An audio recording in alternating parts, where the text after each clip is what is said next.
জেলখানায় আমরা যারা ছিলাম 3টা বছরের মাঝে জামাতে ইসলামী বাংলাদেশের শ্রদ্ধাভাজন আমির ডাক্তার শফিকুর রহমান, এই লোকটাকে বাইরে থেকে যে যাই মনে করো, অনেকে মনে করে বাংলা শিক্ষিত মানুষে কি আর কি, আপনি মিশেছেন কোনোদিন? আমি প্রথমে তার সাথে ছিলাম 4 দিন।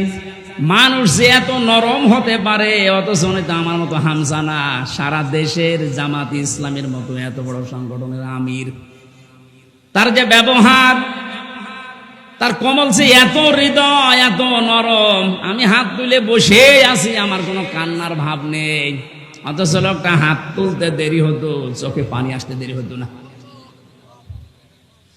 মানুষের ব্যবহার এত নরম হতে পারে, মাঝে মাঝে মনে করতাম আল্লাহ, জান্নাতি মানুষ যদি আমার মনে হয় কাউকে দেখতে, এই লোকটার দিকে তাকালে আমার মনে হয় এটা জান্নাতি মানুষ। আমি কোরআনের হাফেজ, আমি তাহাজ্জুদের 12 রাকাতে মাত্র 1.5 ঘন্টা 2 ঘন্টায় আমার শেষ হয়ে যেত, অথচ একটা জেনারেল শিক্ষিত একটা ডাক্তার সারা দিন উনি কোর্ট কাছারি করে এসে হাজিরা দিতে হতো। সেই কেন্দ্রীয় কারাগার থেকে কাশিমপুর থেকে আসতো সদরঘাটে, সারা দিন এই গাড়ি, যে গাড়ি ওর ভেতরে থাকলে এমনি মানুষ সিদ্ধ হয়ে যায়। সিট হচ্ছে টিনের সিট, আর যেভাবে ধাক্কা লাগে 4-5 ঘন্টা যাওয়া আসা করতে প্রায় 6-7 ঘন্টার সময় চলে যায়। শরীর তো ক্লান্ত হয়ে বসলেই ঘুম লেগে যাওয়ার কথা। আমার মতো যুবক মানুষ কোর্টে হাজিরা দিতে গেলেই পড়ে যেতাম। আর এইরকম ধরনের 70 বছর, প্রায় ওনার বয়স 65 থেকে 70 বছর, এ মুরব্বী মানুষটা এত কষ্ট স্বীকার করে এসে, তাও আমার তো 2টা মামলা, আর ওনার মামলা কত উনি নিজেও জানে না। এতগুলো মামলা মাথার উপরে নিয়ে হাজিরা দিয়ে, ওনার ছেলে জেলে, বউ অসুস্থ হয়ে হাসপাতালে, ওনার নিজের দলের লোকগুলো সব পালিয়ে বেড়াচ্ছে, কেউ জেলখানায় ভর্তি হয়ে আছে। এরকম কঠিন পরিস্থিতিতে কোনো আলোর সন্ধান নেই। সপ্তাহে 4-5 দিন করে এত দূর থেকে হাজিরা দিয়ে এসে রাতের বেলা 8টা 9টা 10টার সময় যখন ঢুকতো, বললাম তার খাবার খাবেন না? খাবার ভাত খাইতো না, তরকারি ওই সবজি, তাও জেলখানার যে সবজি। খাবার পরে কিছুক্ষণ জিকির করা, দরুদ শরীফ পড়ে 2-1 ঘন্টা ঘুমানোর পরে তাহাজ্জুদের নামাজে দাঁড়িয়ে যতটুকু মুখস্থ আছে পড়তো। আর এই যে সেজদা, আমার 12 রাকাত নামাজ শেষ হয়ে যাচ্ছে, ওনার এক সেজদায় 1.5 ঘন্টা 2 ঘন্টা কেটে যাচ্ছে। মানুষের ভেতরে ইখলাস না আসলে, তার ভেতরে ভালোবাসা মানুষের এমনি জন্ম নেয়।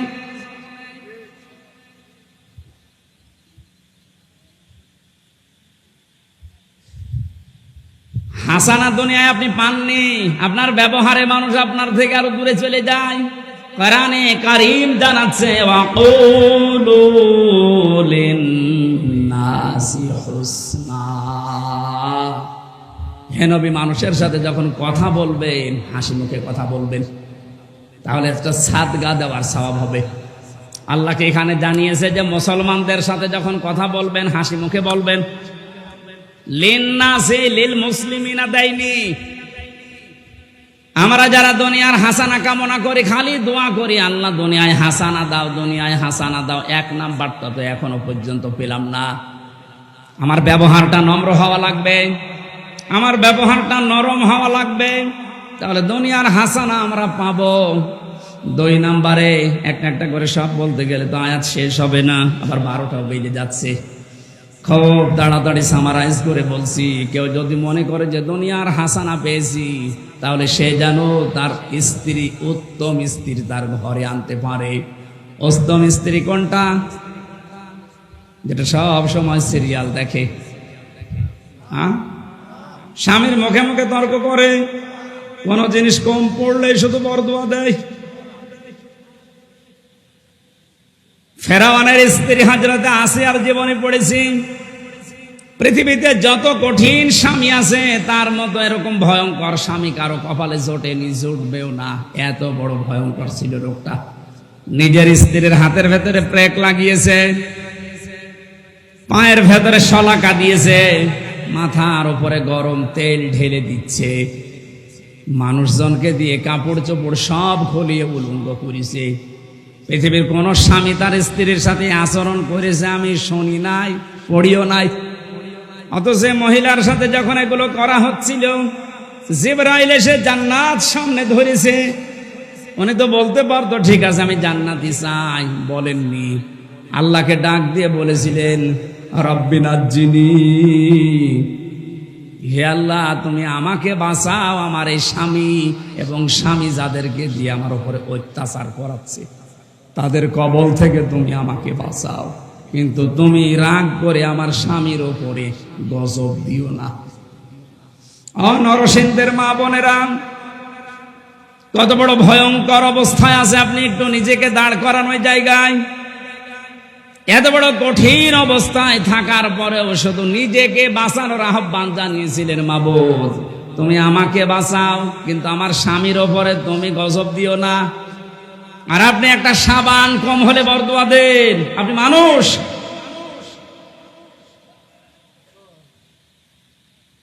একটা হাদিস মনে পড়ছে, মেয়েদের জন্য বলছি, আল্লাহর নবী জানিয়েছেন 6 প্রকার মানুষকে আল্লাহ বিনা হিসাবে বিনা বিচারে জাহান্নামে দিয়ে দেবে। আমি একটা বলেছি এর ভেতরে, এ পৃথিবীতে যাদের আদর্শ বিশ্ব নবী ছিল না। 2 নম্বরে, যেই মহিলাগুলো নিজের স্বামীর সাথে সংসার করতে রাজি না, ওনারা খালি বারবার সংসার ভাঙতে চায়, তালাক নিতে চায়। একটু কোনো জিনিস কম পড়লে শুধু খোঁটা দেয়। 3 নম্বরে, যে মহিলাগুলো এই পৃথিবীতে জেনে হোক না জেনে হোক কিছু কিছু হলেই খালি আন্দাজে মানুষের উপর অপবাদ দেয়, এটা বাংলাদেশে এখন বেশি। 4 নম্বরে যারা অভিশাপ দেয়, এটাও মেয়েদের ভেতরে বেশি। এক কথা বলছেন এখানে। 5 নম্বরে যারা ঝগড়া বাঁধলে সে গালি দেয়, এটা মনে হয় এলাকায় নেই। আমি সেই দিন কোন জেলা থেকে যেন আসছিলাম, খুলনা থেকে। আসার সময় এক বরফ বিক্রেতা, ওই যে আইসক্রিম বিক্রি করে, ওই লোকটা এক বাড়ির পাশে দাঁড়িয়ে 2 মহিলা গালি গালাজ করছিল, সে জনমের গালি, ওইটা আবার ভিডিও করে তুলেছি, তুই যে মাইকে বাজাস। আমি গাড়ি দাঁড় করিয়ে বললাম দাঁড়ান, কি বাজান? হুজুর এক মহিলার ঝগড়া, এমন কোন গালি নেই, আর মনে হচ্ছে 1 মিনিটে 40টা গালি দিচ্ছে।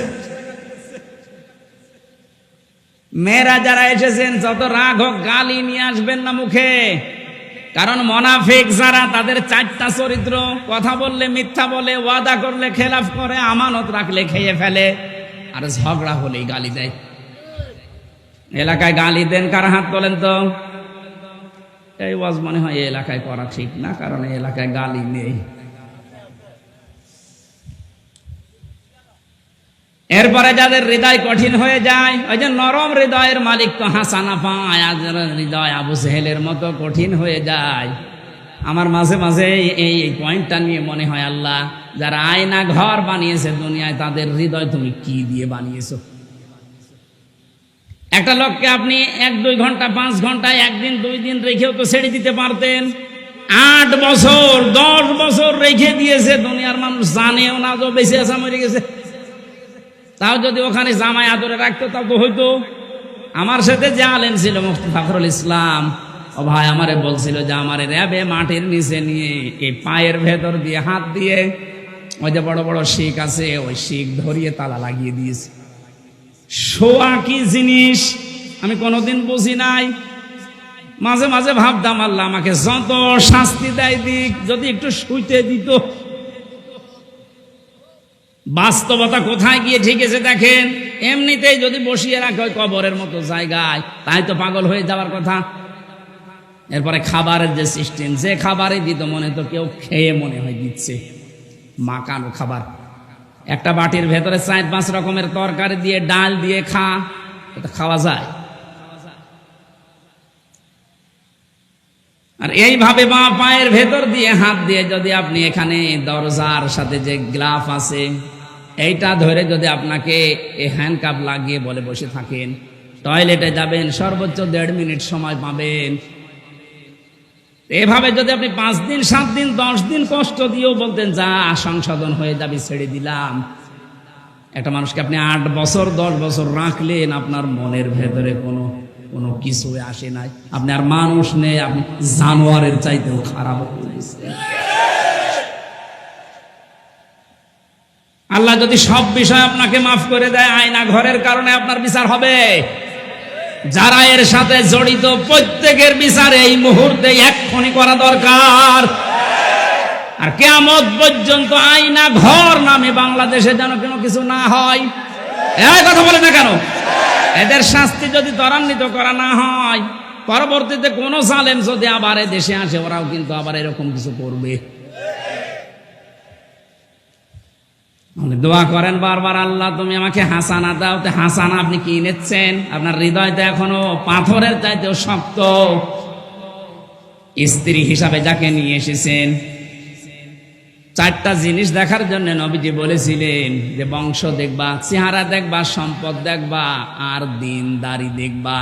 উপরের তিনটা যদি নাও পাওয়া যায়, যদি দেখো যে দিনদার পরিবারের মেয়ে নিয়ে আসবা, সংসারে শান্তি পাবা। এখন কার বাবা মা গার্জিয়ানরাও এটা চাই না, যারা বিয়ে করি আমরা তারাও চাই না। এই জন্য দুনিয়ার হাসানাও নেই। কোরআনে কারীম দোয়া শিখিয়েছে, মোনাজাত কর আমার কাছে, রব্বানা হাব লানা মিন আজওয়াজিনা ওয়া যুররিয়াতিনা কুররাতা আ'য়ুনি ওয়াজআলনা লিল মুত্তাকিনা ইমামা। আল্লাহর কাছে মোনাজাতে বলা হচ্ছে, মাবুদ তুমি আমাদেরকে দুনিয়ায় বউ দাও, এমন বউ দাও, এমন সন্তান দাও যাদের দেখলে আমার অন্তর জুড়িয়ে যায়। জোরে বলেন আমিন। আখিরাতের হাসানা এতগুলো বলে ব্যাখ্যা করলে সময় লাগছে। অক্তব লানা ফি হাদিহিদ দুনিয়া হাসানা অফিল আখিরা। আল্লাহ আখিরাতে হাসানা দাও। আখিরাতের হাসানা 5টা। কয়টা? আখিরাতের 1 নাম্বার হাসানা হচ্ছে মরণ যেন ভালো হয়। ভালো মরণ ওইটা যেটা গলায় দড়ি দিয়ে হয়, যেটা বিষ খেয়ে হয়। কি ভালো মরণ? ওইটা যেটা শাহাদতের মরণ হয়। শহীদ আবু সাইদ নামের আগে দেখেছেন কি শব্দ? শহীদ। এটা খেলা করার জিনিস না। আজ অনেকে টল করে যে বুক পেতে দিল, গুলি খেয়ে শহীদ হয়ে গেল। না, কে বলেছে? দেওয়াল চাপা পড়ে মরলে যদি শহীদ হয়, পানিতে ডুবে মরলে যদি শহীদ হয়, সাপে কেটে মরলে যদি শহীদ হয়, জালেমের সামনে, জুলুমের সামনে বুক পেতে জীবন দিয়ে গেল, শহীদ হবে না? মানে শহীদ আবু সাইদ 100% বিশ্বাস করবেন আপনিও শহীদ, কারণ জালেমের জুলুমের সামনে জীবনটা দিয়ে গেছে। এই কারণে আপনি এখনো পর্যন্ত এই পারমিশন ছাড়া কথা বলতে পারছেন। আগস্টের 5 তারিখের আগে এতগুলো মানুষ পারমিশন ছাড়া এই জায়গায় বসে থাকা সম্ভব হতো? 14 জনের কাছে পারমিশন নেওয়ার পরেও এখানে আসতে দেয় না। আর 5 তারিখের পরে ডক্টর মোহাম্মদ ইউনূস একবারে ঘোষণা দিয়েছে, অন্যান্য ধর্মের মানুষেরা যেভাবে ধর্ম পালন করে, এদেশে কোরআন প্রচারে কোনো মহারথীর কাছে অনুমতি নেওয়ার প্রয়োজন নেই। কিচ্ছু না হোক, পরাধীন থেকে অন্তত এই স্বাধীনতার সুখটা তো পেয়েছেন, যে আমার ধর্মের কথা বলতে, ধর্মের কথা শুনতে অন্তত কোনো জালেমের কাছে পারমিশন নেওয়া লাগবে না। ইন্না হুদনা ইলাইকা, আমরা আল্লাহর দিকে ফিরে যাব। একটা একটা করে অর্থ বললে অনেক সময় লেগে যাচ্ছে, 12টার পরে কথা বলা ঠিক না।